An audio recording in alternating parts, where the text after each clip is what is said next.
ನಮಸ್ಕಾರ. B L rice ಅಂದರೆ Benjamin Louis rice ಅಂತ. ಇವರನ್ನು ಪುರಾತತ್ವ ಪಿತಾಮಹ, ಶಾಸನ ಪಿತಾಮಹ ಅಂತ ಕರೀತಾರೆ. ಇವ್ರ ಬಗ್ಗೆ ಒಂದು ತುಂಬ ಅತಿದೀರ್ಘವಾದ ಒಂದು ಮಾಹಿತಿ ಸಿಕ್ಕಿದೆ. ಇದರಲ್ಲಿ ಅನೇಕ ಸ್ವಾರಸ್ಯಕರ ಅಂಶಗಳಿವೆ. ನನಗೆ ಎರಡನ್ನೂ ಸೇರಿಸೋಕ್ಕಾಗಲಿಲ್ಲ, ಹಾಗಾಗಿ ಓದ್ಬಿಡ್ತೀನಿ. ಮತ್ತು ಅಂಶಗಳನ್ನು ಮಧ್ಯೆ ಮಧ್ಯೆ ನಾವು ಸೇರಿಸ್ತೀನಿ.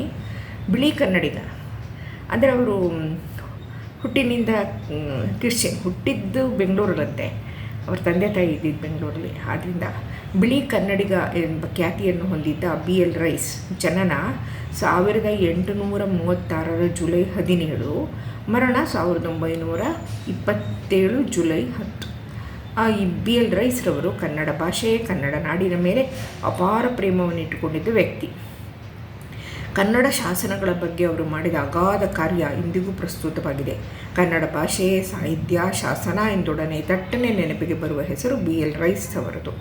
ಅವರು ನಮ್ಮ ನಾಡಿನ ಹಳೆಯ ಮೈಸೂರು ಪ್ರಾಂತ್ಯದ ಶಾಸನಶಾಸ್ತ್ರದ ಪಿತಾಮಹ ಎನ್ನಬಹುದು.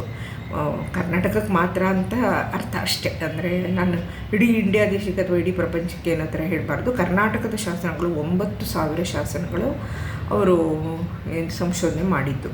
ಶಾಸನಗಳ ಸಂಶೋಧನೆಯನ್ನು ಮೂಲಾಧಾರವಾಗಿಸಿಕೊಂಡು ಸಾಹಿತ್ಯ ಮತ್ತು ಇತಿಹಾಸಗಳಿಗೆ ನಿಖರ ರೂಪ ನೀಡಿದವರಲ್ಲಿ ಇವರು ಪ್ರಮುಖರು.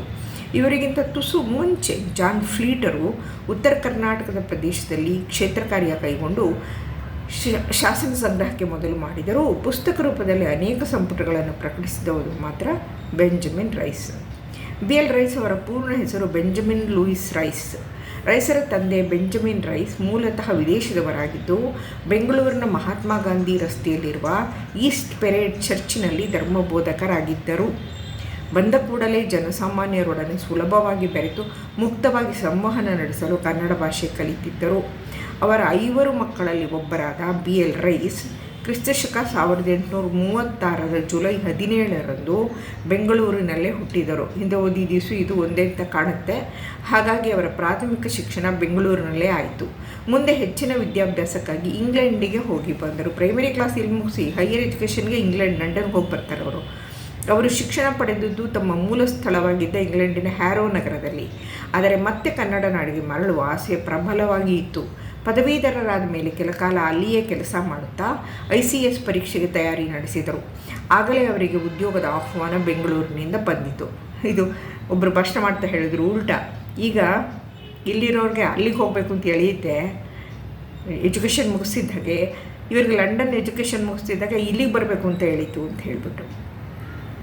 ಅದರ ಮೇರೆಗೆ ಅವರು 1860 ಬೆಂಗಳೂರಿಗೆ ಬರಬೇಕಾಯಿತು. ಮೈಸೂರು ರಾಜ್ಯ ಶಿಕ್ಷಣ ಇಲಾಖೆಯಲ್ಲಿ ಅವರಿಗೆ ಉದ್ಯೋಗ ದೊರಕಿತು. ಈಗಲೂ ಅವೆನ್ಯೂ ರೋಡ್ನಲ್ಲಿ ರೈಸ್ ಸ್ಮಾರಕ ಚರ್ಚ್ ಇದೆ. ಅಷ್ಟೇ ಅಲ್ಲ, ಕಲಿಸಲು ಕನ್ನಡದಲ್ಲಿ ಪಠ್ಯಪುಸ್ತಕಗಳು ಇಲ್ಲವೆಂದು ತಾವೇ ಶಾಲಾ ಮಕ್ಕಳ ಉಪಯೋಗಕ್ಕೆ ಕನ್ನಡದಲ್ಲಿ ಪುಸ್ತಕ ಬರೆದರು. ರೈಸ್ ಅವರ ತಾಯಿ ಗಂಡನ ಕೆಲಸದಲ್ಲಿ ಸಹಕರಿಸಲು ತಾವೂ ಕನ್ನಡ ಕಲಿತು ಸ್ಥಳೀಯ ಹೆಣ್ಣು ಮಕ್ಕಳ ಜೊತೆ ಸರಳವಾಗಿ ಬೆರೆಯುತ್ತಿದ್ದರು. ಅಕ್ಕಪಕ್ಕದ ಮಕ್ಕಳನ್ನು ಸೇರಿಸಿ ಅವರಿಗೆ ಕನ್ನಡ ಅಕ್ಷರಾಭ್ಯಾಸ ಮಾಡಿಸುತ್ತಿದ್ದರು. ಹೀಗೆ ಮನೆಯಲ್ಲಿ ಸಂಪೂರ್ಣ ಕನ್ನಡದ ವಾತಾವರಣದಲ್ಲಿಯೇ ಬಿ ಎಲ್ ರೈಸ್ ಅವರ ಜನನವಾಯಿತು. ಮೈಸೂರು ಸಂಸ್ಥಾನದ ಶಾಲಾ ಇನ್ಸ್ಪೆಕ್ಟರ್ ಹುದ್ದೆಯಲ್ಲಿದ್ದಾಗ ಪ್ರವಾಸದ ಅಂಗವಾಗಿ ಓಡಾಡಿದ ಕಾರಣದಿಂದ ರೈಸರಿಗೆ ಕನ್ನಡದ ಆಡು ನುಡಿಗಳು, ರೀತಿ ನೀತಿಗಳು ಮುಂತಾದವುಗಳನ್ನು ಅರಿಯುವ ಅವಕಾಶ ದೊರೆಯಿತು. ಅಲ್ಲಲ್ಲಿ ಕಂಡುಬರುತ್ತಿದ್ದ ಶಿಲಾಶಾಸನಗಳನ್ನು ನೋಡಿ ಕುತೂಹಲಭರಿತರಾಗಿ ಅವುಗಳ ಕೂಲಂಕಷ ಅಧ್ಯಯನಕ್ಕೆ ತೊಡಗಿಸಿಕೊಂಡರು. ಆ ಶಿಲಾಲೇಖಗಳು ವಿವಿಧ ಕಾಲ ಮತ್ತು ಸಂದರ್ಭಗಳಲ್ಲಿ ರಚಿತವಾದವು ಆಗಿದ್ದುವು. ಮಾತ್ರವಲ್ಲ, ವಿವಿಧ ಪ್ರದೇಶಗಳಲ್ಲಿ ಹರಡಿದ್ದುವು. ಅವುಗಳಲ್ಲಿ ಕೆಲವು ದಾನ ಶಾಸನಗಳು, ದಾನ ಕೊಟ್ಟರೂ ಶಾಸನ ಕೊಡ್ತಾರೆ, ಅದಕ್ಕೆ ದಾನ ಶಾಸನ, ಕೆಲವು ರಾಜಾಜ್ಞೆಗಳು, ಕೆಲವು ವೀರಗಲ್ಲುಗಳು, ಕೆಲವು ಮಾಸ್ತಿಕಲ್ಲುಗಳು ಅಂತಲೂ ಹೇಳ್ಬೋದು, ಕೆಲವು ಪ್ರಶಸ್ತಿಗಳು, ಇನ್ನೂ ಕೆಲವು ಮರಣ ಶಾಸನಗಳು. ಅವುಗಳಲ್ಲಿ 199% ಕನ್ನಡದವೇ ಆಗಿದ್ದರೂ ವಿವಿಧ ಕಾಲಘಟ್ಟಗಳ ಲಿಪಿ ವೈವಿಧ್ಯತೆಯ ಕಾರಣದಿಂದ ಲಿಪಿ ತುಂಬ ವಿಕಾಸ ಹೊಂದಿದೆ. ಕನ್ನಡ ಲಿಪಿ, ಈಗಿರೋ ಲಿಪಿ ನಾವು ಟೈಪ್ ಮಾಡ್ತೀವಲ್ಲ, ಬಹುಶಃ ಇದು ಪರ್ಮನೆಂಟು, ಇನ್ನು ಬದಲಾಗಲ್ಲ, ಟೈಪ್ ಮಾಡೋದು ಬದಲಾಗಲ್ಲ. ಆದರೆ ಹಿಂದೆ ಹಾಗಲ್ವಲ್ಲ, ಕೈಯಲ್ಲಿ ಬರೀತಿದ್ರಲ್ಲ, ಬದಲಾಗ್ತಿತ್ತು. ಹಳಗನ್ನಡ ಲಿಪಿನೇ ಬೇರೆ, ಹಲ್ಮಿಡಿ ಶಾಸನ ನಮ್ಗೆ ಓದೋಕ್ಕಾಗತ್ತೆ. ಆ ಥರ ಲಿಪಿ ವೈವಿಧ್ಯತೆಯ ಕಾರಣದಿಂದ ಸುಲಭವಾಗಿ ಓದಲು ಅಸಾಧ್ಯವಾಗಿತ್ತು. ಅವರಿಗೆ 1865 3 ವರ್ಷಗಳ ಕಾಲ ಮೈಸೂರು ಮತ್ತು ಕೊಡಗು ಸೀಮೆಯ ಶಾಲಾ ಇನ್ಸ್ಪೆಕ್ಟರ್ ಆಗಿ ನೇಮಕಾತಿ ಆಯಿತು. ಆಗ ಮುಖ್ಯ ಕಮಿಷನರ್ ಆಗಿದ್ದ ಬೊವರಿಂಗ್ ಹಲವು ಶಾಸನಗಳ ಛಾಯಾಚಿತ್ರ ತೆಗೆಸಿದ್ದರು. ಅದೇ ಸಮಯದಲ್ಲಿ ಮೇಜರ್ ಡಿಕ್ಸನ್ ಹಲವು ಶಾಸನಗಳ ಭಾವಚಿತ್ರ ನೀಡಿ ಬಿಡುವಾದಾಗ ಭಾಷಾಂತರ ಮಾಡಲು ಕೋರಿದರು. ಅವರ ಶಾಸನ ಅಧ್ಯಯನಕ್ಕೆ ಅದು ನಾಂದಿಯಾಯಿತು. ಅವರು ಹೈಗ್ರೌಂಡಿನಲ್ಲಿದ್ದ ನಿವೇಶನದಲ್ಲಿ ತಮ್ಮ ವಾಸಕ್ಕಾಗಿ ಸುಸಜ್ಜಿತ ಮನೆ ನಿರ್ಮಿಸಿಕೊಂಡರು. ಅವರ ಮನೆ ಈಗಿನ ಸ್ಯಾಂಕಿ ರೋಡ್ನಲ್ಲಿ ವಿಂಡ್ಸರ್ ಮ್ಯಾನರ್ ಹೋಟೆಲ್ ಎದುರು ಇತ್ತು. ಅವರ ಮೊದಲ ಮಗು ಅಲ್ಲಿಯೇ ಜನಿಸಿತು. ಆ ಅವಧಿಯಲ್ಲಿಯೇ ಅವರ ಶಾಸನ ಸಂಗ್ರಹ ಆಸಕ್ತಿ ಚಿಗುರೊಡೆಯಿತು. ಹೋದ ಊರುಗಳಲ್ಲೆಲ್ಲ ಶೈಕ್ಷಣಿಕ ತಪಾಸಣೆ ಜೊತೆಗೆ ಹಸ್ತಪ್ರತಿ ಸಂಗ್ರಹ, ಶಾಸನಗಳ ಸಮೀಕ್ಷೆ, ಅಧ್ಯಯನ ಮೊದಲು ಮಾಡಿದರು. ಕನ್ನಡ ನುಡಿಗೆ ಅವರು ಸಲ್ಲಿಸಲಿದ್ದ ಮಹಾನ್ ಕೊಡುಗೆಗೆ ಈ ಕೆಲಸವೇ ಮುನ್ನುಡಿ ಬರೆಯಿತು. ರೈಸರು ಈ ಶಾಸನ ಅಧ್ಯಯನದ ಕೆಲಸವನ್ನು ಹವ್ಯಾಸದಂತೆ ಅಲ್ಲ, ಒಂದು ವ್ರತದಂತೆ ಸ್ವೀಕರಿಸಿದರು. ಇವರ ಶಿಫಾರಸಿನ ಮೇರೆಗೆ ಅಂದಿನ ಮಹಾರಾಜರ ಸಚಿವಾಲಯದಲ್ಲಿ ಕ್ರಿಸ್ತಶಕ 1890ರಲ್ಲಿ ಪುರಾತತ್ವ ಅಧ್ಯಯನಕ್ಕೆಂದೇ ಹೊಸ ಇಲಾಖೆಯು ರೂಪುಗೊಂಡು ವಿಶೇಷ ಅನುದಾನ ಲಭ್ಯವಾಯಿತು. ರೈಸರನ್ನೇ ಆ ಇಲಾಖೆಯ ಮುಖ್ಯಸ್ಥರನ್ನಾಗಿಯೂ ನೇಮಿಸಲಾಯಿತು. ಮೊದಲಿಗೆ ಅವರು ಕನ್ನಡ ನಾಡಿನಲ್ಲಿ ಅದುವರೆಗೆ ಆಗಿದ್ದ ಸಾಹಿತ್ಯ ಪ್ರಕಾರಗಳನ್ನು ಗುರುತಿಸಿ ತಾಳೆ ಓಲೆ ರೂಪ, ಅದೇ ತಾಳೆಗರಿ ಓಲೆಗರಿ ಅಂತೀವಲ್ಲನೋ ಆ ರೂಪದಲ್ಲಿದ್ದ ಅವುಗಳನ್ನು ಮುದ್ರಣ ಮಾಧ್ಯಮಕ್ಕೆ ಪರಿವರ್ತಿಸುವ ಕೆಲಸವನ್ನು ಹಮ್ಮಿಕೊಂಡರು. ತಾಳೆಯೋಲೆಗಳನ್ನು ಸಂಗ್ರಹಿಸಿ ಅವುಗಳ ಸಾಚಾತನವನ್ನು ಹೊರಗೆ ಹಚ್ಚಿ, ಸಾಚಾತನ ಅಂದರೆ ಇದೇನು ನಿಜವೋ ಒರಿಜಿನಲ್ಲೋ ಡೂಪ್ಲಿಕೇಟೋ ಇದೆಲ್ಲ ಕಂಡುಹಿಡಿಬೇಕು, ಹಚ್ಚಿ ಪ್ರಕ್ಷಿಪ್ತ ಸಂಗತಿಗಳನ್ನು ಗಮನಿಸಿ, ಪ್ರಕ್ಷಿಪ್ತ ಅಂದರೆ ಹೊಸದಾಗಿ ಸೇರಿಸಿದ್ದು ಅಂತ ಯಾರ್ಯಾರೋ ಏನೇನೋ ಸೇರಿಸ್ಬಿಟ್ಟಿರ್ತಾರಲ್ಲ ಅದನ್ನೆಲ್ಲ ಗಮನಿಸಬೇಕು. ಗ್ರಂಥ ಸಂಪಾದನೆಯನ್ನು ಮಾಡಿ ಶುದ್ಧ ಪ್ರತಿಗಳನ್ನು ಮುದ್ರಿಸುವ ಕೆಲಸಕ್ಕೆ ಚಾಲನೆ ನೀಡಿದರು. ಬಿಬ್ಲಿಯಾತಿಕಾ ಕರ್ನಾಟಕ ಬಿಬ್ಲಿಯೋಗ್ರಫಿ ಅಂತ ಇಂಗ್ಲೀಷ್ನಾಗ ಹೇಳ್ತಾರೆ, ಅದನ್ನೇ ಹೇಳಭ್ಯಾಸ ಎಂಬ ಆ ಯೋಜನೆಯಲ್ಲಿ ಪಂಪಭಾರತ, ಪಂಪರಾಮಾಯಣ, ಕರ್ನಾಟಕ ಶಬ್ದಾನುಶಾಸನ, ಕರ್ನಾಟಕ ಭಾಷಾಭೂಷಣ, ಕವಿರಾಜ ಮಾರ್ಗ, ಅಮರಕೋಶ, ಕಾವ್ಯಾವಲೋಕನ ಇವಿಷ್ಟು ಕೂಡ ಯಾರು ಬರೆದಿದ್ದು ಅಂತ ಗೊತ್ತಿರುತ್ತೆ ಅಂದ್ಕೊಳ್ತೀನಿ. ಪಂಪರಾಮಾಯಣ ನಾಗಚಂದ್ರದ್ದು, ಪಂಪಭಾರತ ಪಂಪಂದು, ಕರ್ನಾಟಕ ಶಬ್ದಾನುಶಾಸನ ನಾಗವರ್ಮಂದು, ಭಾಷಾಭೂಷಣನೂ ಅವನದೇ, ಕವಿರಾಜ ಮಾರ್ಗ ಶ್ರೀ ವಿಜಯ, ಅಮರಕೋಶ ಸಂಸ್ಕೃತದ್ದು, ಕಾವ್ಯಾವಲೋಕನ ನಾಗವರ್ಮಂದು ಮೊದಲಾದ ಕೃತಿಗಳು ಅಪೂರ್ವವಾದ ರೀತಿಯಲ್ಲಿ ಗ್ರಂಥ ಸಂಪಾದನೆಗೆ ಒಳಗಾಗಿ ಪೀಠಿಕೆ ಟಿಪ್ಪಣಿಗಳೊಂದಿಗೆ ಪ್ರಕಟವಾದವು. ಈ ಕೆಲಸದಲ್ಲಿ ಇವರಿಗೆ ನೆರವಾದ ಆರ್ ನರಸಿಂಹಾಚಾರ್ಯರು ಇವರ ನಂತರವೂ ಅದನ್ನು ಅಚ್ಚುಕಟ್ಟಾಗಿ ಮುಂದುವರೆಸಿದರು. ಅವುಗಳನ್ನು ಸಂಗ್ರಹಿಸಿ ಅಧ್ಯಯನಕ್ಕೆ ಮೊದಲು ಮಾಡಿದರು. ಅವರ ಶಿಕ್ಷಣಾಸಕ್ತಿಯನ್ನು ಮತ್ತು ಶಿಕ್ಷಣ ಕ್ಷೇತ್ರದ ಪರಿಣತಿಯನ್ನು ಗಮನಿಸಿದ ಬ್ರಿಟಿಷ್ ಸಮಗ್ರ ಭಾರತದಲ್ಲಿ ಶಿಕ್ಷಣ ಕ್ಷೇತ್ರದಲ್ಲಿ ಬದಲಾವಣೆ ತರುವ ಉದ್ದೇಶದಿಂದ ಹಂಟರ್ ಶಿಕ್ಷಣ ಆಯೋಗವನ್ನು ರಚಿಸಿತು. ರೈಸ್ ಅವರಿಗೆ ಆಯೋಗದ ಕಾರ್ಯದರ್ಶಿ ಸ್ಥಾನ ಕೊಡಲಾಯಿತು. ಒಂದೇ ವರ್ಷದಲ್ಲಿ ಶಿಕ್ಷಣ ವರದಿ ಸಿದ್ಧವಾಯಿತು. ಆ ಕೆಲಸ ಮುಗಿದ ಕೂಡಲೇ ಮೈಸೂರು ಸಂಸ್ಥಾನದಲ್ಲಿ ಹೊಸದಾಗಿ ಪ್ರಾರಂಭಗೊಂಡ ಪುರಾತತ್ವ ಇಲಾಖೆಯ ನಿರ್ದೇಶಕರಾಗಿ ವಿದ್ಯಾ ಇಲಾಖೆಯ ಹೊಣೆಯ ಜೊತೆಯಲ್ಲಿಯೇ ಪ್ರಭಾರಿ ಇನ್ಚಾರ್ಜ್ ಅಂತ ಕಂಪ್ಲೀಟ್ ಹುದ್ದೆ ಅಲ್ಲ, ಅದು ಕಂಪ್ಲೀಟ್ ಹುದ್ದೆ ಈಗಾಗಲೇ ಇದೆಯಲ್ಲ, ಅದರಿಂದ ಪ್ರಭಾರಿಯಾಗಿ ನೋಡಿಕೊಳ್ಳಲು ನೇಮಕಗೊಂಡರು. ಹೊಸ ಹುದ್ದೆಯ ಕಾರ್ಯವನ್ನು ಅವರು ಯಶಸ್ವಿಯಾಗಿ ನಿರ್ವಹಿಸಿದರು. ಅದಕ್ಕೆ ಪುರಾತತ್ವ ಪಿತಾಮಹ ಅಂತ ಇನ್ನೊಂದು ಪದ. ಪುರಾತತ್ವ ಅಂದರೆ ಪ್ರಾಚೀನ ಅಂತ ಅರ್ಥ.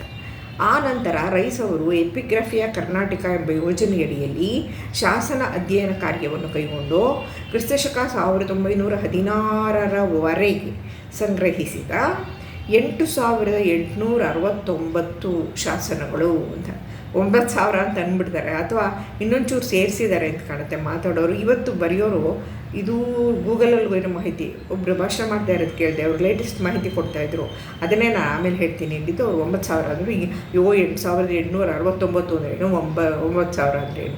ಶಾಸನಗಳು 12 ಸಂಪುಟಗಳಲ್ಲಿ ದಾಖಲೆಯಾಗಿವೆ. ಕೊನೆಗೆ ನಮ್ಮವರು ಸೇರಿಕೊಂಡು ಮಾಡಿ 18 ಸಂಪುಟ ತಂದರು ಅಂತ ಅವ್ರು ಹೇಳ್ತಾರೆ. ಆಮೇಲೆ ಕ್ರಿಸ್ತಪೂರ್ವ 250ರಷ್ಟು ಹಳೆಯದಾದ ಸಾಮ್ರಾಟ ಅಶೋಕನ ಶಾಸನವನ್ನು ಮೊದಲ ಬಾರಿಗೆ ಪ್ರಕಟಿಸಿದ ಕೀರ್ತಿ ಅವರದ್ದು. ಇದೆಲ್ಲ ಕಾಂಪಿಟೇಟಿವ್ ಎಕ್ಸಾಮ್ಸಲ್ಲಿ ಕೇಳ್ಬೋದಾದ ಪ್ರಶ್ನೆಗಳು. ಏನು ಅಶೋಕನ ಶಾಸನವನ್ನು ಮೊದಲು ಪ್ರಕಟಿಸಿದವರು. ಚಂದ್ರಗುಪ್ತ ಮೌರ್ಯನು ಶ್ರವಣಬೆಳಗೊಳಕ್ಕೆ ಬಂದಿದ್ದನ್ನು ಸಂಶೋಧಿಸಿದವರು ಅವರೇ. ಇವರು ಈಗಾಗಲೇ ಮೈಸೂರು ಇನ್ಸ್ಕ್ರಿಪ್ಷನ್ ಅಂದರೆ ಶಾಸನ ಅಂತ ಇಂಗ್ಲೀಷ್ ಪದ ಅದು ಎಂಬ ಶಾಸನ ಕುರಿತಾದ ಕೃತಿ ಪ್ರಕಟಿಸಿದ್ದರು. ಮೈಸೂರು ಮತ್ತು ಕೊಡಗು ಸೀಮೆಯ ಗೆಜೆಟಿಯರ್ಗಳನ್ನು 3 ಸಂಪುಟಗಳಲ್ಲಿ 1887ರಲ್ಲಿಯೇ ಸಿದ್ಧಪಡಿಸಿ ಪ್ರಕಟಿಸಿದ್ದರು. ಸರ್ಕಾರವು ಜನಗಣತಿ ಕಾರ್ಯವನ್ನು ಕೈಗೆತ್ತಿಕೊಂಡಿತು. ಅದರ ತಯಾರಿಯ ಕೆಲಸ ರೈಸ್ರ ಪಾಲಿಗೆ ಬಂದಿತು. ಪ್ರಥಮ ಜನಗಣತಿ ವರದಿಯನ್ನು ಸಿದ್ಧಪಡಿಸಿದರು.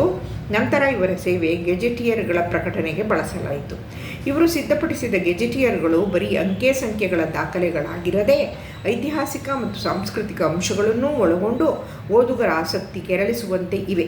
ಆದ್ದರಿಂದ ಅವು ಇಂದಿಗೂ ಆಡಳಿತ ಸಂಶೋಧನೆಯ ಉತ್ತಮ ಮಾದರಿಗಳಾಗಿವೆ ಎನ್ನಬಹುದು. ಸಂಶೋಧನೆಯಲ್ಲಿ ಇವರದು ಮುಕ್ತ ಮನಸ್ಸು. ತಮ್ಮ ಸಮಕಾಲೀನರಾದ ವಿದ್ವಾಂಸರೊಡನೆ ಈ ಕುರಿತು ಅವರು ಸಮಾಲೋಚನೆ ನಡೆಸಲು ಹಿಂದು ಮುಂದೆ ನೋಡುತ್ತಿರಲಿಲ್ಲ. ಮುಂಬೈ ಪ್ರಾಂತ್ಯದಲ್ಲಿ ತಮಗಿಂತ ಮೊದಲೇ ಶಾಸನ ಸಂಶೋಧನೆಯ ಕಾರ್ಯ ಕೈಗೊಂಡಿದ್ದ ಜಾನ್ ಫ್ರೀಟ್ ಅವರೊಡನೆ ಈ ವಿಷಯದಲ್ಲಿ ಪತ್ರ ವ್ಯವಹಾರವನ್ನು ಮಾಡುತ್ತಿದ್ದರು. ಅಗತ್ಯ ಮಾಹಿತಿಯನ್ನು ಪರಸ್ಪರ ವಿನಿಮಯ ಮಾಡಿಕೊಳ್ಳುತ್ತಿದ್ದರು. ಅನೇಕ ಬಾರಿ ಭಿನ್ನಾಭಿಪ್ರಾಯ ಬಂದರೂ ಸತ್ಯವನ್ನು ಒಪ್ಪಿಕೊಳ್ಳಲು ಹಿಂಜರಿಕೆ ಇವರಿಗೆ ಇರಲಿಲ್ಲ. ಶಾಸನ ಸಂಗ್ರಹದ ಬಗ್ಗೆ ಮಾತ್ರ ಗಮನ ಕೊಡದೆ ಶಾಸನಗಳ ಸಂರಕ್ಷಣೆಯ ಕಡೆಗೂ ಕಾಳಜಿ ವಹಿಸಿದರು. ಅವರ ಕಾಲದಲ್ಲೇ ಬೆಳಕಿಗೆ ಬಂದ ಅಶೋಕನ ಶಾಸನಗಳ ಸಂರಕ್ಷಣೆಗಾಗಿ ಸರ್ಕಾರಕ್ಕೆ ಒತ್ತಡ ಹಾಕಿದರು. ಅವರ ಆಗ್ರಹಕ್ಕೆ ಮಣಿದು ಸರ್ಕಾರವು ಲೋಕೋಪಯೋಗಿ ಇಲಾಖೆಯ ಮೂಲಕ ಅಶೋಕ, ಸಿದ್ದಾಪುರ ಮತ್ತು ಇತರೆಡೆ ಶಾಸನಗಳ ಸುತ್ತಲೂ ಗೋಡೆ ಕಟ್ಟಿಸಿದಾಗ ಮತ್ತೊಮ್ಮೆ ಭೇಟಿ ನೀಡಿ ಅಲ್ಲಿರುವ ಅವೈಜ್ಞಾನಿಕ ರಚನೆಗಳನ್ನು ವಿರೋಧಿಸಿ ಪತ್ರ ಬರೆದರು. ಆಗ ಸರ್ಕಾರವು ಪುರಾತತ್ವ ಸ್ಮಾರಕಗಳಲ್ಲಿ ಯಾವುದೇ ಕಾಮಗಾರಿ ಮಾಡುವಾಗ ರೈಸ್ ಅವರ ಪೂರ್ವಾನುಮತಿ ಪಡೆದು ಅವರ ಸಲಹೆಯಂತೆ ಕೆಲಸ ಮಾಡಲು ಇಲಾಖೆಗೆ ಪುರಾತನ ದಾಖಲೆಗಳಿಂದ ಕಂಡುಬರುವುದು. ಅಲ್ಲೇನಾದ್ರು ಕೆಲಸ ಯಾರು ಮಾಡೋಕ್ಕೆ ಬಂದ ಶಾಸ್ತ್ರಗಳನ್ನೆಲ್ಲ ಹಾಳು ಮಾಡೋದಿದ್ದರೆ ರೈಸ್ ಅವರ ಅಪ್ಪಣೆ ಪಡೆದು ಮಾಡಬೇಕು ಅಂತನ್ನೋ ಮಟ್ಟಕ್ಕೆ ಅವರ ಇದು ಬೆಳೆದಿತ್ತು ಮಹತ್ವ. ಇವರ ಶಾಸನಗಳ ಶೋಧನೆಯಿಂದ ಕರ್ನಾಟಕದ ಇತಿಹಾಸವೇ ಬದಲಾಯಿತು. ಅದನ್ನು ಆಮೇಲೆ ಹೇಳ್ತೀನಿ ನಾನು ಹೇಗೆ ಅಂತ ಅನ್ನೋದನ್ನು. ಅಶೋಕನ ಬ್ರಹ್ಮಗಿರಿ ಶಾಸನ, ಬನವಾಸಿಯ ತಾಳಗುಂದದ ಸ್ತಂಭ ಶಾಸನ.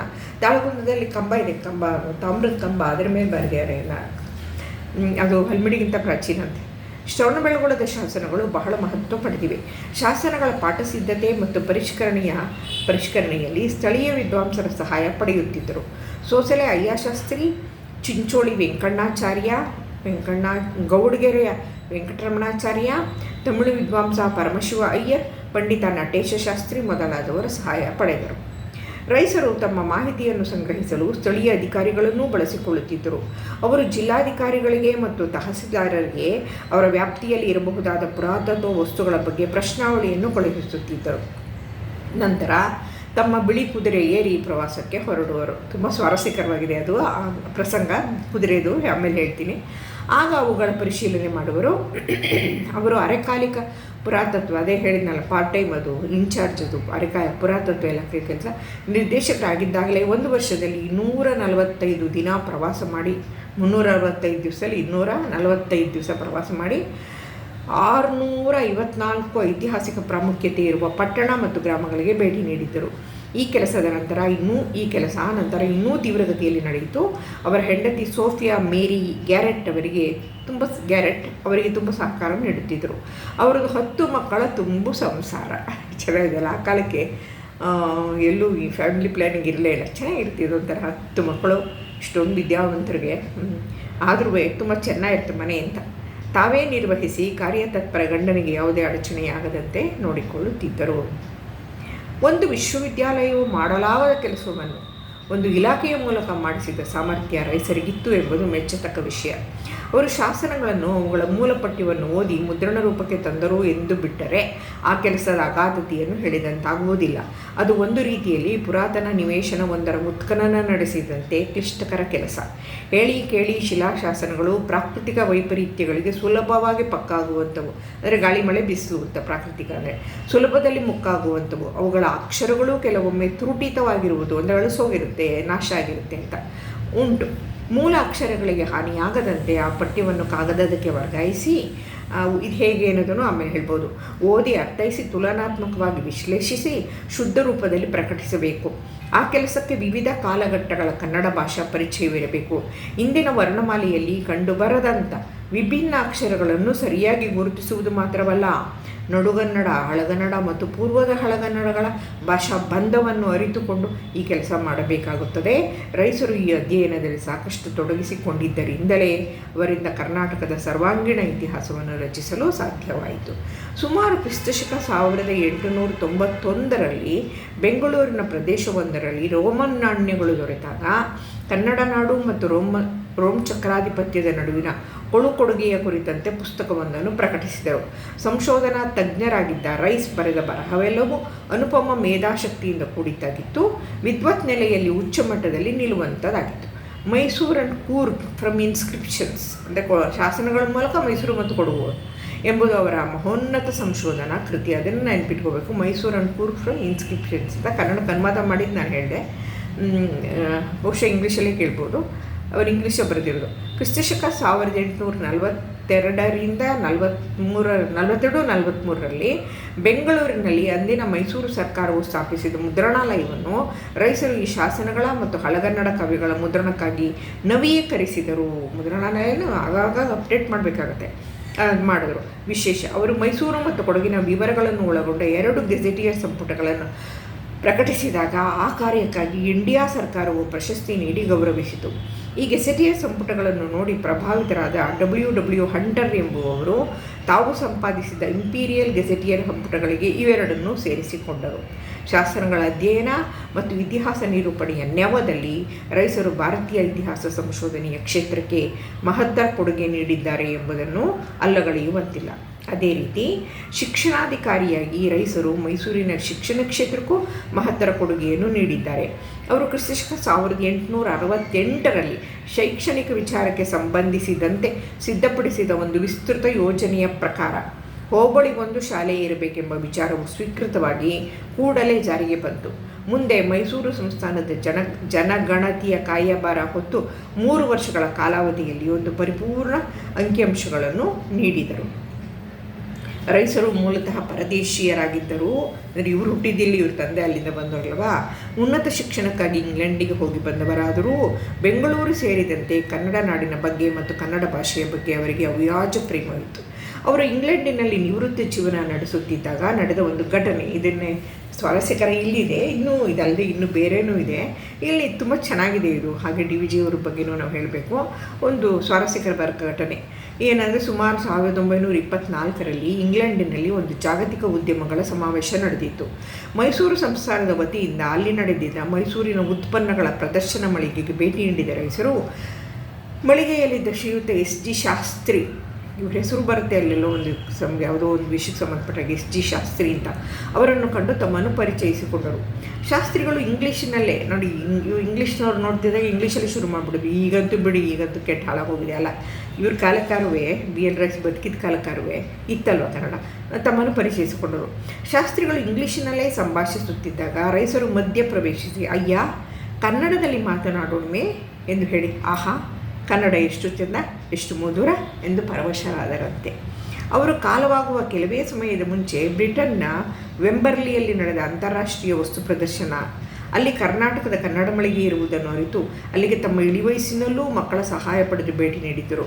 ಅಲ್ಲಿರುವ ಕರ್ನಾಟಕದ ಪ್ರತಿನಿಧಿಯಾದ ಸೋಸಲೆ ಗರಳಿಪುರಿ ಶಾಸ್ತ್ರಿಗಳು ಅವರನ್ನು ಸಂತೋಷದಿಂದ ಸ್ವಾಗತಿಸಿದರು.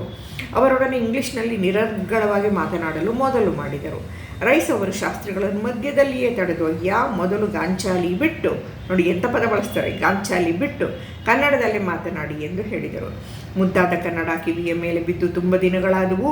ಕನ್ನಡ ಮಾತನ್ನು ಕೇಳಲೆಂದೇ ನಾನು ಇಲ್ಲಿಗೆ ಬಂದಿರುವೆ. ಕನ್ನಡದಲ್ಲೇ ಮಾತನಾಡಿ ಎಂದು ಮನವಿ ಮಾಡಿಕೊಂಡು ನಂತರ ಅಲ್ಲಿದ್ದ ಕನ್ನಡಿಗರ ಜೊತೆ ಕನ್ನಡದಲ್ಲೇ ಗಂಟೆಗಟ್ಟಲೆ ಬಾಯ್ತುಂಬ ಮಾತನಾಡಿದರಂತೆ. ಇದು ನೋಡಿದಾಗ ನನಗೆ DVG ಅವರ ಜ್ಞಾಪಕ ಚಿತ್ರಶಾಲೆಯಲ್ಲಿ ಕನ್ನಡ ಸಾಹಿತ್ಯ ಪರಿಷತ್ತು 1915 ಇಸ್ವಿನಲ್ಲಿ ಓಪನ್ ಆಗಿದ್ದು. ಒಂದು ಸಣ್ಣ ಬಿಲ್ಡಿಂಗ್, ಆಮೇಲೆ ದೊಡ್ಡ ಬಿಲ್ಡಿಂಗ್ ಆಯ್ತದು. ದಿವಾನ್ ಮಿರ್ಜಾ ಇಸ್ಮಾಯಿಲ್ ಎಲ್ಲ ಸಹಾಯ ಮಾಡಿ ಮೈಸೂರು ಮಹಾರಾಜರು ಕಟ್ಟಿಸಿದ್ದು. ಅರಮನೆ ವಿನ್ಯಾಸ ಕೂಡ ಮೈಸೂರು ಅರಮನೆ ವಿನ್ಯಾಸ ಇದು ಕಟ್ಟಡ. ಅಲ್ಲಿ ಈ ಉದ್ಘಾಟನೆ ನಡೀತಿದೆ ಅಂತ, ಉದ್ಘಾಟನಾ ಭಾಷಣ, ಸ್ವಾಗತ ಭಾಷಣ ಎಲ್ಲ ಇಂಗ್ಲೀಷಲ್ಲೇ. ಅಲ್ಲಿಗೆ ಇವರೊಬ್ಬರು ಬಂದರು, ಇದೇ ಥರ ವಿದ್ವಾಂಸರೊಬ್ಬರು. ಸರಿ, ಇವರಾರು ಹೋಗಿ ಅದನ್ನು ನಿಲ್ಲಿಸ್ತಾರೇನೋ, ಇಂಗ್ಲೀಷ್ ಭಾಷಣ ಕನ್ನಡದಲ್ಲಿ ಮಾತಾಡ್ರಿ, ಕನ್ನಡ ಸಾಹಿತ್ಯ ಪರಿಷತ್ತಿನ ಉದ್ಘಾಟನೆ ಸಮಾರಂಭ ಅಂತ ಹೇಳ್ತಾರೇನೋ ಅಂತಂದರೆ DVG ಹೇಳ್ತಾ ಇರೋದು.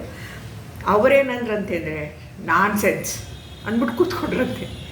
ನಾನ್ಸೆನ್ಸ್ ಅನ್ನೋದು ಇಂಗ್ಲೀಷ್ ಪದನೇ. ಕನ್ನಡ ಸಾಹಿತ್ಯ ಪರಿಷತ್ತಿನ ಉದ್ಘಾಟನಾ ಸಮಾರಂಭ ನಡೆದಿದ್ದು ಇಂಗ್ಲೀಷ್ನಲ್ಲಿ. ತುಂಬ ಇಂಗ್ಲೀಷ್ ವ್ಯಾಮೋಹ. ನಾನು ಚಿಕ್ಕವಾಗಿದ್ದಾಗಲೂ ಅಷ್ಟೇ, ನಾನು BA ಓದ್ತಿರುವಾಗಲೂ ಅಷ್ಟೇ.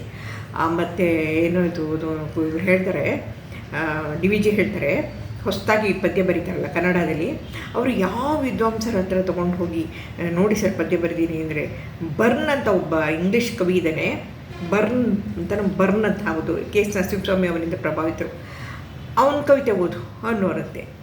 ಇಂಗ್ಲೀಷ್ ಸಾಹಿತ್ಯದಿಂದ ಕನ್ನಡ ಪ್ರಭಾವಿತ ನಿಜ, ಆದರೂ ಕನ್ನಡಾಭಿಮಾನ ಇರಲೇ ಇಲ್ಲ. ನಿಜವಾಗ್ಲೂ ಕನ್ನಡಾಭಿಮಾನ ಕರ್ನಾಟಕದಲ್ಲಿ ಇರೋರು ಈಗ ಅಂತ ಹೇಳಬೇಕು. ನಾವು ಬಡ್ದಾಡ್ಕೊಂಡು ಚಳವಳಿ ಮಾಡ್ಕೊಂಡಾದರೂ ಕಾಲೇಜ್ ಒಳಗಿಲ್ಲ, ಸ್ಕೂಲ್ ಒಳಗಿಲ್ಲ, ಬೀದಿಲಾರು ಇದೆಯಲ್ಲ ಈಗಿದೆ ಅಂತ. ಕುವೆಂಪು ಅವರು ಎಲ್ಲಾದರೂ ಇರು, ಎಂತಾದರೂ ಇರು, ಎಂದೆಂದಿಗೂ ನೀ ಕನ್ನಡವಾಗಿರು ಎಂದು ಬರೆಯುವ ಅನೇಕ ದಶಕಗಳ ಮೊದಲೇ ಅದರಂತೆ ಬಾಳಿ ಬದುಕಿದ ಹಿರಿಯ ಜೀವ ಅವರದು. ಈ ಘಟನೆ ಅವರ ಅಪಾರ ಕನ್ನಡಾಭಿಮಾನದ ಪ್ರತೀಕ. ಅದಕ್ಕಾಗಿ ಅವರು ಗತಿಸಿ 106 ವರ್ಷಗಳಾದರೂ ಕನ್ನಡಿಗರಿಗೆ ಪ್ರಾತಸ್ಮರಣೀಯರಾದ ಅನೇಕ ಮಹನೀಯರಲ್ಲಿ ಅವರು ಒಬ್ಬರಾಗಿರುವರು. 90 ವರ್ಷದ ತುಂಬು ಜೀವನ ನಡೆಸಿ 1927ರಲ್ಲಿ ಕಾಲವಶರಾದರು. ಅವರ ಹೆಸರು ಕರ್ನಾಟಕದ ಜನರ ಹೃದಯದಲ್ಲಿ ಚಿರಸ್ಥಾಯಿಯಾಗಿದೆ. ಕ್ರಿಸ್ತಶಕ 1927 ಜುಲೈ 10ರಂದು ನಿಧನರಾದ ಕೈಸರ ಹೆಸರನ್ನು ಕನ್ನಡಿಗರೆಲ್ಲರೂ ಚಿರಕಾಲ ನೆನೆಯಬೇಕು. ಬೆಂಗಳೂರು ಮಹಾನಗರ ಪಾಲಿಕೆಯು ಸೆಂಟ್ ಥಾಮಸ್ ಟೌನ್ ಪ್ರದೇಶವನ್ನು BL ರೈಸ್ ನಗರ ಎಂದು ಘೋಷಿಸಿದೆ. ಇದಿಷ್ಟು ಮಾಹಿತಿಯನ್ನು ಬಿಟ್ಟ ನಂತರ ನನಗೆ ಇನ್ನೂ ಅನೇಕ ಯಾರೋ ಭಾಷಣ ಮಾಡ್ತಾಯಿದ್ದಾರೆ BL ರೈಸ್ ಬಗ್ಗೆ. ಅದೊಂದೇ ಭಾಷಣನ ಅವರು ಇಡೀ ಸಮಾರಂಭದಿಂದ ತೆಗೆದು ಒಂದು ಕ್ಲಿಪ್ಪಿಂಗ್ ಮಾಡಿ ಹಾಕಿದ್ದಾರೆ ಫೇಸ್ಬುಕ್ಕಲ್ಲಿ. ನಾನು BL ರೈಸ್ ಅಂತಿದ್ದ ಹಾಗೆ ನೋಡಿದೆ. ಆಕೆ ಹೆಣ್ಮಗಳು ಅನುರಾಧ ಅಂತವ್ರ ಹೆಸರು. ತುಂಬ ಚೆನ್ನಾಗಿ ಮಾತಾಡ್ತಿದ್ರು. ಅವ್ರಿಗಿಂತ ಮುಂಚೆನೂ ಮಾತಾಡಿದ್ದಾರೆ ತುಂಬ ಜನ, ಆಮೇಲೂ ಮಾತಾಡಿದ್ದಾರೆ. ಏನು ಮಾತಾಡಿದಾರೋ ನಮ್ಗೆ ಇಲ್ಲಿ ಸಿಗಲಿಲ್ಲ, ಯಾಕೆಂದರೆ ಅವ್ರು ತಮ್ಮ ಭಾಷೆ ಮಾತ್ರ ಹಾಕೊಂಡಿದ್ದಾರೆ. ಆದರೂ ಬೇರೆ ವಿಷಯದ ಬಗ್ಗೆ ಎಷ್ಟು ಹೇಳ್ತಾಯಿದ್ರು ಅಂದರೆ ಅದಕ್ಕಾಗಿ ಅವರು ಹೇಳಿದ್ದು ಪುರಾತತ್ವ ಪಿತಾಮಹ, ಶಾಸನ ಪಿತಾಮಹ ಅಂತ ಕರೀತಾರೆ. ಕಾಂಪಿಟೇಟಿವ್ ಎಕ್ಸಾಮ್ ಆದ್ದರಿಂದ ಶಾಸನ ಪಿತಾಮಹ ಎಂದರೆ ಯಾರು, ಪುರಾತತ್ವ ಪಿತಾಮಹ ಎಂದರೆ ಯಾರು ಅಂಥೇಳಿ ನಾನು ಅದನ್ನು ಅಂದ್ಕೊಂಡೆ. ಮತ್ತು ಇನ್ನೂ ಒಂದಿಷ್ಟು ಫೋಟೋಗಳು ಇವೆ ಅವರದ್ದು, ಅದನ್ನು ತೋರಿಸ್ಬೇಕು. ಅದು ನೋಡೋಣ, ತೋರಿಸ್ತೀನಿ ಆಮೇಲೆ. ಸ್ವಾರಸ್ಯಕರ ವಿಷಯಗಳಿವೆ ಇದನ್ನು ಹೇಳಿಬಿಟ್ಟು ಅವರು 9,000 ಶಾಸನಗಳು ಹೇಳಾಯಿತು. ಆ ಕುದುರೆ ಹತ್ತು ಹೋಗೋರಲ್ಲ, ಆ ಕುದುರೆ ಏನು ಮಾಡೋದು ಅಂತಿದ್ದಾರೆ, ಅದು ಗೊತ್ತು ಇವರು ಸ್ವಭಾವ. ಎಲ್ಲಿ ಈ ಥರ ಕಲ್ಲಿನ ಬರಹ ಅಥವಾ ತಾಮ್ರದ ಪಟ್ಟಿ ಅಥವಾ ದೇವಸ್ಥಾನ ಅಥವಾ ಒಂದು ಗೋಡೆ ಸಿಕ್ಬಿಟ್ರೆ ಅದು ನಿಂತ್ಕೊಂಬಿಡೋದಂತಾರೆ ಕುದುರೆ, ಇಲ್ಲಿದೆ ನೋಡು ಅಂತ. ಸರಿ, ಇವ್ರ ಕೈನಲ್ಲಿ ಯಾವಾಗಲೂ ಒಂದು ಬಕೆಟು, ನೀರಿನ ಕೊಡ, ನೀರಿನ ಡ್ರಮ್ಮು ಮತ್ತು ಒಂದು ಪೊರ್ಕೆ, ಒಂದು ಬ್ರಷ್ಷು, ಇದಿಷ್ಟು ಇರೋದಂತೆ. ಅದು ತಕ್ಷಣ ಕೆಳಗಿಳಿದು ನೀರು ಹಾಕಿ ಪೊರ್ಕೆಯಿಂದ ಉಜ್ಜಿ ಬ್ರಷ್ಷಿಂದ ಉಜ್ಜಿ ಆ ಶಾಸನ ಕ್ಲೀನ್ ಮಾಡೋರಂತೆ. ಆಮೇಲೆ ಹಸನಾದ ಪ್ರತಿಕೃತಿ ಫೋಟೋಕಾಪಿ ತೊಗೋಬೇಕು. ಹೇಗೆ ತೊಗೊಳ್ಳೋದು, ಆಗೆಲ್ಲ ಕ್ಯಾಮ್ರಾ ಅದೆಲ್ಲ ಇರಲಿಲ್ಲಲ್ಲ. ಅದಕ್ಕಾಗಿ ಏನು ಮಾಡ್ತಾರೆ, ಶಾಸನ ಪ್ರತಿಕೃತಿ ತೊಗೊಳ್ಳೋದು ಹೇಗೆ ಅಂತ ಇಲ್ಲಿದೆ. ಆಕೆ ಹೇಳಿದ್ರು, ಅದು ನನಗೂ ಗೊತ್ತಿತ್ತು. ಬಿಳಿ ಹಾಳೆ ಮೇಲೆ ಮಸಿನ ಸೌರು ಬಿಡ್ತಾರೆ, ಎಂಥದೋ ಒಂದು ಮಸಿ. ಆ ಹಾಳೆಯನ್ನು ಆ ಶಾಸನಕ್ಕೆ ಒತ್ತುತ್ತಾರೆ. ಶಾಸನ ಯಾವಾಗ ಉಬ್ಕೊಂಡಿರುತ್ತೆ, ಅಕ್ಷರಗಳು ಉಬ್ಕೊಂಡಿರುತ್ತವೆ ಶಾಸನದಲ್ಲಿ. ಪೇಪರ್ ಮೇಲೆ ಪೆನ್ನಲ್ಲಿ ಬರೆದಾಗಿರೋಲ್ಲ ಶಾಸನ. ನೀವು ಕಲ್ಲಿನ ಶಾಸನಗಳನ್ನು ಗಮನಿಸಿ, ಅಲ್ಲಿ ಎಲ್ಲ ಕಡೆ ಸಿಗುತ್ತೆ, ನೋಡೋಕ್ಕೆ ಸಿಗುತ್ತೆ ಎಂದೇ ಅಷ್ಟೇ, ಕೊಂಡ್ಕೊಳ್ಳೋಕೆ ಸಿಗುತ್ತೆ ಅಂತ ಅಷ್ಟ ಅಲ್ಲ. ಬೆಂಗಳೂರು ಯೂನಿವರ್ಸಿಟಿಗೆ ಹೋದರೆ ಹಲ್ಮಿಡಿ ಶಾಸನದಿಂದ ಪ್ರತಿಕೃತಿ ಇಟ್ಟಿದ್ದಾರೆ. ಒತ್ತದಾಗ ಏನಾಗುತ್ತೆ ಅಂದರೆ ಉಬ್ಗೊಂಡ ಭಾಗ ಈ ಕಾಗದದ ಮೇಲೆ ಪ್ರಿಂಟ್ ಆಗುತ್ತೆ. ಆ ಬಿಳಿ ಮಸಿ ಇತ್ತಲ್ಲ, ಮಸಿ ಹೋಗುತ್ತೆ, ಬಿಳಿ ಬಣ್ಣ ಆಗುತ್ತೆ. ಅದನ್ನು ಜೊಪಾರ್ನ ಕಾಪಾಡ್ಕೊಂಡು ಅದನ್ನು ಮತ್ತೆ ರೀರೈಟ್ ಮಾಡೋದು ಇಷ್ಟು ಕಷ್ಟದ ಕೆಲಸ ಅಂತ. ಇಷ್ಟು ಇದೊಂದು ಸ್ವಾರಸ್ಯಕರ. ಕುದುರೆನೇ ನಿಂತು ಬಿಡ್ತಿತ್ತು ಅಂತಂದಮೇಲೆ ಇವರೇ ಸ್ವತಃ ಅದನ್ನು ತೊಳೆದು ಮಾಡ್ತಾಯಿದ್ರು ಅಂತ ಹೇಳಿ ಅಂತನ್ನೋದು ನನಗೆ ಅದಕ್ಕಾಗಿ ಗುರುತು ಮಾಡಿಕೊಂಡೆ. ಆಮೇಲೆ 12 ವಾಲ್ಯೂಮ್ ಇವ್ರು ತಂದಿದ್ದು ಎಪಿಗ್ರಫಿ ಆಫ್ ಕರ್ನಾಟಕನ 18 ವಾಲ್ಯೂಮ್ ಆಯಿತು. ಯಾಕೆಂದರೆ ಆಮೇಲೆ ಕೃಷ್ಣ, ಪಂಚಮುಖಿ, ನರಸಿಂಹಾಚಾರ್ಯ ಅವರೆಲ್ಲ ಪ್ರಯತ್ನ ಮಾಡಿದ್ರು. ಕರ್ನಾಟಕದ ಎಲ್ಲ ಶಾಸನಗಳನ್ನು ಕುರಿತು ಒಂದು ಪುಸ್ತಕವನ್ನು ಬರೆದಿದ್ದಾರೆ. ಎಲ್ಲ ಊರಿನ ದೇವತೆಗಳ ಬಗ್ಗೆ, ಎಲ್ಲ ಪ್ರಮುಖ ವಿಷಯಗಳ ಬಗ್ಗೆ ಅಂತ. ಮತ್ತು ಪಂಪರಾಮಾಯಣ, ರನ್ನ, ಇದೆಲ್ಲ ಈಗ ತಾನೇ ಓದಿದೆ. ಇದೊಂದಷ್ಟು ಪುಸ್ತಕಗಳ ಹೆಸರು ಹೇಳಿದೆ ಅಲ್ಲ. ಕರ್ನಾಟಕವನ್ನು ಆಳಿದ ಮನೆತನಗಳ ಬಗ್ಗೆ ಅವರು ಕೆಲಸ ಮಾಡಿದ್ದು. ಆಮೇಲೆ ಕದಂಬರು, ಗಂಗರು, ಚಾಲುಕ್ಯರು, ನಮ್ಗೆ ಗೊತ್ತಿರೋ ಹೊಯ್ಸಳರು, ವಿಜಯನಗರ ಸಾಮ್ರಾಜ್ಯ, ಹಕ್ಕಬುಕ್ಕ, ವಿದ್ಯಾರಣ್ಯ, ಅಲ್ಲಿಂದ ಬಂದರೆ ಮೈಸೂರು ಒಡೆಯರು ಅಂತ ನಾವೇನೋ ಒಂದು ಕ್ರಾನಾಲಜಿ ನಾವು ಹೇಳ್ತೀವಲ್ವಾ. ಅವ್ರು ಹೇಳ್ತಾರೆ ಇಷ್ಟೇ ಅಲ್ಲ, ಚೋಳರು, ಅದರಲ್ಲಿ ಚೆಂಗಾಳ್ವರು, ಕೊಂಗಾಳ್ವರು, ಚೋಳರಲ್ಲಿ ಬಗೆಯವರು, ಅವರು ಕರ್ನಾಟಕವನ್ನು ಆಳಿದ್ರಂತೆ. ಸ್ವಲ್ಪ ಕಾಲ ಆಳಿದ್ರು ಅಂತ ಹಿಸ್ಟ್ರಿಲಿದೆ. ಅದನ್ನೆಲ್ಲ ಹೈಲೈಟ್ ಮಾಡಿ ಅವರು ಪುಸ್ತಕ ಬರೀತಾರೆ. ಮತ್ತು ಇಂಗ್ಲೀಷ್ ಮತ್ತು ಕನ್ನಡ ಎರಡೂ ಕಡೆಯಲ್ಲಿ ಇದನ್ನು ಮಾಡ್ತಾರೆ. ಆಮೇಲೆ ಆಕೆ ಭಾಷಣ ಮಾಡ್ತಾ ಏನು ಹೇಳಿದ್ರೆ ಅಂದರೆ, ಎಲ್ಲ ಕಡೆ ಕನ್ನಡ ಮಾಧ್ಯಮ ಶಾಲೆಗಳನ್ನು ಅವರು ಪ್ರಾರಂಭ ಮಾಡ್ತಾ ಇದ್ದಂತೆ. ಈಗ ನಾವು ಮುಚ್ತಾ ಇದ್ದೀವಲ್ಲ, ಅದೇ ಥರ ಅವರು ಆಗ ಪ್ರಾರಂಭ ಮಾಡಿದ್ರು ಅಂತ. ಇವು ಕಪಾಳ ಹೊಡೆದಾಗ ಆಗಬೇಕು ಅಲ್ಲಿ ಯಾರು ಕೂತು ಏನು ಕಪಾಳ ಹೊಡೆದ್ರು ತಾನೇ ಏನು ಪ್ರಯೋಜನ. ಜನರ ಮೆಂಟಾಲಿಟಿನೇ ಚೇಂಜ್ ಆಗೋಗಿದೆ. ಅದನ್ನು ಅವ್ರು ಹೇಳ್ತಾರೆ. ಕನ್ನಡ ಮಾಧ್ಯಮ ಶಾಲೆಗಳನ್ನು ಅವರು ತೆರೆದ್ರು. ಬಹುಶಃ ರೈಸ್ಗೆ ಗೊತ್ತಿರಲಿಲ್ಲ ಅಂತ ಕಾಣುತ್ತೆ ಈ ದೇಶದಲ್ಲಿ ಇಂಗ್ಲೀಷ್ ಇಷ್ಟೊಂದು ಪ್ರಾಶಸ್ತ್ಯ ಪಡೆಯುತ್ತೆ ಅಂತ. ಮತ್ತು ಎಲ್ಲ ಮಕ್ಕಳಿಗೂ ವರ್ಣಭೇದವಿಲ್ಲದೆ ವರ್ಗಭೇದವಿಲ್ಲದೆ ವಿದ್ಯೆಯನ್ನು ಕಲಿಸ್ಬೇಕು ಅನ್ನುವಂತಹ ಅಭಿಪ್ರಾಯ ಅವರಿಗೆ ಇತ್ತು. ಮತ್ತು ಅದಕ್ಕಾಗಿ ಸಂಸ್ಕೃತ, ಕನ್ನಡ, ಇಂಗ್ಲೀಷ್ 3 ಭಾಷೆಗಳನ್ನು ಕಲಿತು ಎಲ್ಲವನ್ನೂ ಕನ್ನಡಕ್ಕೆ ಮತ್ತು ಇಂಗ್ಲೀಷ್ಗೆ ಅವರು ತರ್ಜುಮೆ ಮಾಡಿ ಹಾಕ್ತಾಯಿದ್ರು ಅಂತ ಹೇಳಿ. ಇದು ಇನ್ನೊಂದು ಅಮರಕೋಶ ಮಾಡಿದ್ರು ಅಂತ ಓದಿದೆ. ಈಗ ಅಮರಕೋಶ ಅಂದರೆ ಸಂಸ್ಕೃತದ್ದು ತುಂಬ ಹಿಂದಿನಿಂದನೂ ಅಮರಕೋಶನ ಬಾಯ್ಪಾಠ ಮಾಡೋದೇ ಅಭ್ಯಾಸ. ಬೆಳಗ್ಗೆ 3 ಗಂಟೆ ಅಥವಾ 5 ಗಂಟೆಗೆ ಚಳಿನಲ್ಲಿ ಎಬ್ಬಿಸಿ ಬರಿಮೈನಲ್ಲಿ ತಣ್ಣೀರಲ್ಲಿ ನಿಲ್ಲಿಸ್ಬಿಟ್ಟು ಅಮರಕೋಶ ಬಾಯ್ಪಾಠ ಬಳಸ್ತಿದ್ರಂತೆ. ಸಂಗೀತ ಕಲಿಯೋಕ್ಕೂ ಅದನ್ನೇ ಬಳಸ್ತಾರೆ, ಅದೇ ಮೆಥಡ್. ಆ ಶಿಕ್ಷೆ ಸಿಗುತ್ತೆ ಅನ್ನೋ ಬೈಕಾದರೂ ಅಮರಕೋಶನ ಬಾಯ್ಪಾಠ ಮಾಡ್ತಾಯಿದ್ವಂತೆ ಸಂಸ್ಕೃತ ವಿದ್ಯಾರ್ಥಿಗಳು. ಮೊನ್ನೆವರೆಗೂ ಇದ್ದುದಿದು. ಅದನ್ನು ಇವರು ಪ್ರಿಂಟ್ ಮೀಡಿಯಾಕ್ಕೆ ತಂದವರು. ಪ್ರಿಂಟ್ ಮೀಡಿಯಾ ಅಂದರೆ ಅಮರಕೋಶ ಅಂದರೆ ಒಂದು ಡಿಕ್ಷನರಿ ಅಂತ ಇಟ್ಕೊಳ್ಳಿ, ಸಂಸ್ಕೃತದ್ದು ಆ ಥರ ಅಂತ. ಅಮರಕೋಶ ಓದಿದೆಯಾ, ಅಮರಕೋಶ ಗೊತ್ತಾ ಅನ್ನೋದೇ ಆಗಿನ ಕಾಲದಲ್ಲಿ ಪ್ರೆಸ್ಟೀಜ್ ವಿಷಯ ಆಗಿತ್ತು. ಅದನ್ನು ಮೊದಲು ಪ್ರಿಂಟ್ ಮಾಡಿದವರು ಇವರು. ಆಮೇಲೆ ಬೇಕಷ್ಟು ಕಾಪೀಸ್ ಬಂದಿವೆ. ಅದುವರೆಗೆ ಶ್ರುತಿ ಪರಂಪರೆಯಲ್ಲಿದ್ದನ್ನು ಇವರು ಮುದ್ರಣಕ್ಕೆ ತಂದರು ಅಂತ ಹೇಳಿ. ಆಮೇಲೆ ನೇಪಾಳ ರಾಜ್ಯ ಸ್ಥಾಪಕ ಇದ್ದಾನಲ್ಲ, ಕಠ್ಮಂಡು ಅನ್ನುವ ಊರನ್ನು ಸ್ಥಾಪಿಸಿದವನು, ಅವನು ಕನ್ನಡಿಗ ಅನ್ನೋ ವಿಷಯವನ್ನು ಮೊದಲು ಕಂಡು ಹಿಡಿದವರು ಇವರು. ಇವತ್ತೆಲ್ಲ ಮಾತಾಡ್ತೀವಿ, ನೇಪಾಳ ಸೀತೆ ತವರೂರು, ಅಲ್ಲಿದ್ದೊಂದು ಕನ್ನಡಿಗ, ಅದೊಂದೇ ಹಿಂದೂ ರಾಜ್ಯ, ಅದು ಅಲ್ಲೂ ಕನ್ನಡ ಇತ್ತು.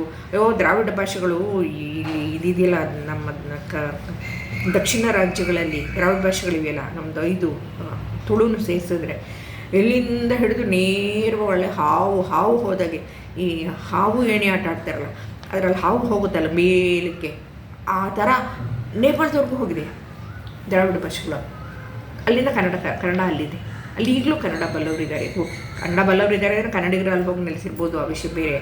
ಆ ಥರ ಅದನ್ನೆಲ್ಲ ಅವರು ಒಂದು ಕಂಡುಹಿಡಿದು ಪುಸ್ತಕವನ್ನು ಬರೆದ್ರು ಅಂತ ಅನ್ನೋದ್ರ ಬಗ್ಗೆ. ಆಮೇಲೆ ಪ್ರಾಚೀನ ಕಾಲದಲ್ಲಿ ಲಂಚ ತೊಗೊಂಡ್ರೆ ರಾಜರು ಹೇಗೆ ಶಿಕ್ಷೆ ಕೊಡ್ತಿದ್ರು ಅಂತಂದರೆ, ಒಬ್ಬ ಲಂಚ್ಕೋರ ಸಿಕ್ಕಾಕೊಂಬಿಟ್ಟ ಗುಮಾಸ, ಅವನಿಗೆ ರಾಜರು ಕೊಡ್ತಿದ್ದ ಶಿಕ್ಷೆ ಗೊತ್ತಿತ್ತು.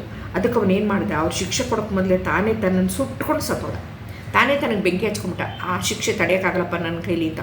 ಅಂದರೆ ಲಂಚ ಕೊಡೋರಿಗೆ ತೊಗೊಳೋರಿಗೆ ಈ ಥರ ಶಿಕ್ಷೆ ಕೊಟ್ಟರೆ ಅದು ನಿಲ್ಲದೇ ಇರುತ್ತೆ ಅಂತ ಎಲ್ಲಿ ನಿಂತಿಲ್ವಲ್ಲ ನಮ್ಮ ದೇಶದಲ್ಲಿ, ಅದೆಲ್ಲ ಬರೀತಾರೆ ಇವರು ಅಂಥೇಳಿ. ಮತ್ತು ಮಕ್ಕಳಿಗೆ ಸ್ಕಾಲರ್ಶಿಪ್ ಇರ್ತಾಯಿತ್ತು ಆಗಲೂ ಕೂಡ. ಅದನ್ನು ಆನಂದ ನಿಧಿ ಅಂತ ಕರಿತಿದ್ರಂತೆ. ಸ್ಕಾಲರ್ಶಿಪ್ನ ಆನಂದ ನಿಧಿ, ಎಷ್ಟು ಚೆನ್ನಾಗಿದೆ ನೋಡಿರಿ ಹೆಸರು. ಈಗ ನಾವು ಫ್ರೀಶಿಪ್ಪು ಸ್ಕಾಲರ್ಶಿಪ್ಪು ಅಂದ್ಬಿಡ್ತೀವಿ ಅಲ್ವಾ, ಕನ್ನಡನೇ ಅದುವೇ ಅಂತ ಅಂದ್ಬಿಟ್ಟು. ಅದನ್ನು ಅಂಥದ್ದೊಂದು ಶಾಸನ, ಆಗ ಶಾಸನದಲ್ಲಿ ಅದನ್ನು ಹೇಳಿದೈತಿ. ಗುಮಾಸ್ತನಿಗೆ ಲಂಚ ತೊಗೊಳ್ಳೋ ಗುಮಾಸ್ತನ ಕೊಡೋ ಶಿಕ್ಷೆನೂ ಒಂದು ಶಾಸನದಲ್ಲಿದೆ. ಇದು ಆನಂದ ನಿಧಿ ಬಗ್ಗೆ ಒಂದು ಶಾಸನದಲ್ಲಿದೆ. ಅದನ್ನೆಲ್ಲ ಇವ್ರು ಕಂಡುಹಿಡಿತಾರೆ. ಪರಿಹಾರ ನಿಧಿಗಳು ಇದ್ದುವಂತೆ. ಪ್ರಾಕೃತಿಕ ವಿಕೋಪಗಳಿವೆಯಲ್ಲ, ಅದೇ ಮಳೆ, ಅತಿವೃಷ್ಟಿ, ಅನಾವೃಷ್ಟಿ, ಪ್ರವಾಹ, ಅಂಥದ್ರಲ್ಲಿ ಸಿಕ್ಕಾಕೊಂಡವ್ರಿಗೆ ಪರಿಹಾರ ನಿಧಿಗಳನ್ನು ಇದು. ಸೊ ಈಗ ನಮ್ಮ ಸರ್ಕಾರಗಳು ಮಾಡಿದ್ದೇನೂ ಹೊಸಲ್ಲ, ಎಲ್ಲ ಈ ಶಾಸನಗಳಲ್ಲಿ ಸಿಗುತ್ತೆ ಅಂತ ಹೇಳಿ. ಅಂತ ಮೈಸೂರನ್ನು ಆಳಿದ ಮನೆತನಗಳ ಬಗ್ಗೆ ಕ್ರಾನಾಲಜಿ ಆರ್ಡರಲ್ಲಿ ಅವರು ಮಾಡ್ತಾರೆ. ಅದರಿಂದ ಶಾಸನಾಧಾರಿತವಾಗಿ ಜಿಲ್ಲೆಗಳನ್ನು ವಿಭಾಗ ಮಾಡಿ ಅವರು ಅದನ್ನು ಮಾಡಿ ಅಂಥ ಕೆಲಸವನ್ನು ಅವರು ಮಾಡಿದ್ರು ಅಂತ ಹೇಳಿ. ಅವ್ರ ಬಗ್ಗೆ ನಾನು ಕೆಲವೇ ಮಾಹಿತಿಗಳನ್ನು ಓದಿ ಮಿಕ್ಕಿದ್ದನ್ನು ಮರೆತುಬಿಟ್ಟೆ. ನಾನು ಅಂದ್ಕೊಂಡಿದ್ದೆ ಮತ್ತೆ ಮರೆತುಬಿಟ್ಟೆ. ಅವರ ಫೋಟೋ ಒಂದು ನಾನು